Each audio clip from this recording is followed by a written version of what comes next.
Bakı sahilindən cəmi bir neçə yüz metr aralıda suyun altında gizli bir şəhər var və ən qorxulu tərəfi bu sadəcə əfsanə deyil.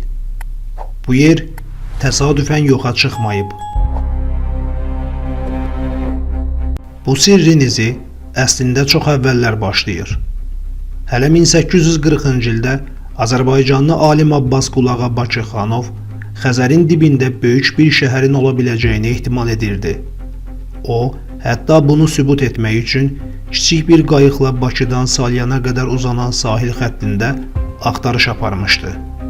Onun bu fikri uzun illər sadəcə ehtimal kimi qaldı. Ta ki 1970-ci illərə qədər.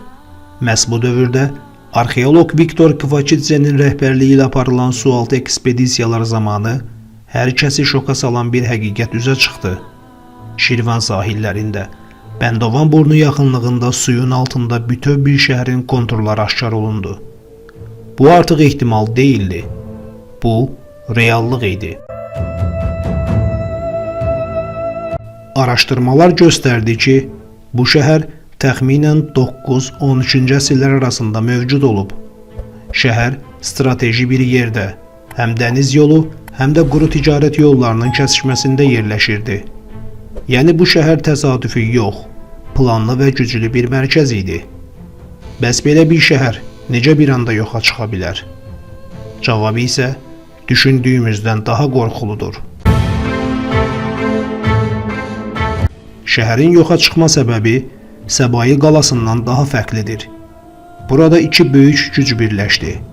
Xəzər suyunun qəfil səviyyəsinin qalxması və palçıq vulkanları. Bəndovanın yerləşdiyi ərazi seismik cəhətdən çox aktivdir. Güclü bir püskürmə və zəlzələ şəhərin bünövrəsini sarsıtdı. Ardınca isə yüksələn Xəzər suları bu şəhəri tədricən uddu. Bu, yavaş ölüm idi.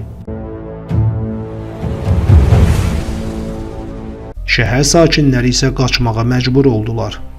Onlar hər şeyi, evlərini, qab-qacaqlarını, gündəlik həyatlarını olduğu kimi geridə qoydular. Məhz buna görə də bugün suyun altında hələ də qırılmamış qablar, məişət əşyaları və tikili qalıqları tapılır. Sanki zaman orada dayanıb.